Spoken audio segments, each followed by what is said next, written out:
I just think Marcus is a winner. So we're lucky that he's here. He impacts winning in a lot of ways.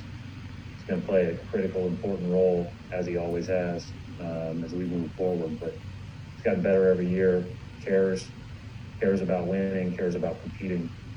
And, I think that, we've been fortunate enough to be playing at this time of the year 6 straight times, or not this time of the year, but in the playoffs 6 straight times, all 6 years that Marcus has been here. And I don't think that's a coincidence.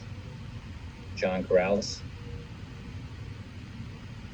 Brad, Kemba talked about maybe feeling rushed while he was out there with a minutes restriction.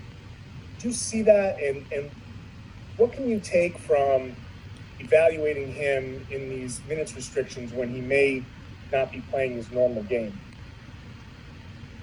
Unfortunately, I've seen him play his normal game as an opponent, and he's, a bear to guard, and I've seen him play his normal game when he's been here. I didn't really need any more information on his normal game. We needed his knee to get stronger, and that is difficult. I give Kemba, our training staff, and everybody involved a ton of credit for the communication that they had going into all those games. Everything was mapped out for a 3-week time frame, actually a 5-week time frame. And for them to be able to stick with that, for Kemba to be able to understand the big picture and stick with that, I think says a lot about him and says a lot about our training staff and the great job that they do. So, I only saw that idea of him rushing. I could only see that visually a couple times when he knew he was coming out. But other than that, I didn't see it. He never led on. Mark Murphy. Hi, Brian. You've addressed other teams in this city before spring training or whatever. When you invited Bill Belichick to talk to the team this week, what's the value you see in having him talk to the team at this point? Well, I just think he's, and I won't go too far into it because I want to respect him and want to respect all that he had to say to us. But I think that he is obviously one of the best coaches in any sport of all time, and probably renowned as the best preparer of all time. And I think that is something that we thought was really important as we head into this time of the year. We're trying our best to keep this fresh, and also, we've got a lot of time on our hands on those off days, Mark, and it's so nice of Bill to take some time out of his preseason schedule and speak to our team. Yeah, Ron Weitzman.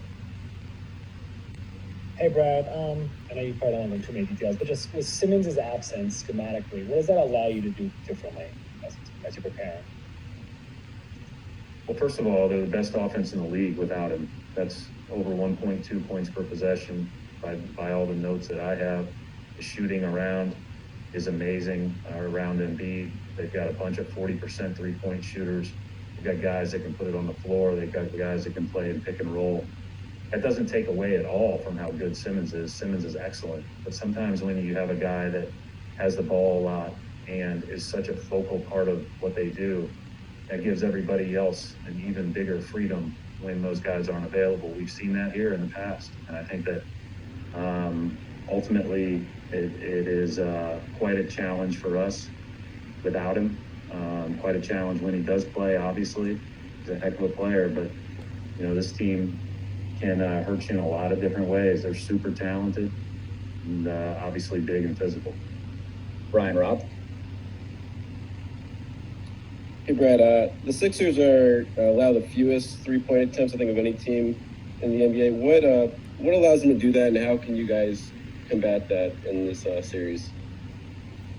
They leave Embiid back in pick and rolls a lot. They play 2-on-2 in pick and rolls, and they don't have to tag and help as much. Is a big reason why. And they're excellent at it. They funnel everything to Embiid. He's obviously a really good player, and I don't think it's I don't think that's brain surgery when you got a guy that's that big and that athletic in there. He makes it tough to score. You don't move it. You don't get it side to side. If you don't have some unique actions that puts him in space and he can sit at the rim, that's not good. All right, we'll wrap it up right there. Thanks, Coach.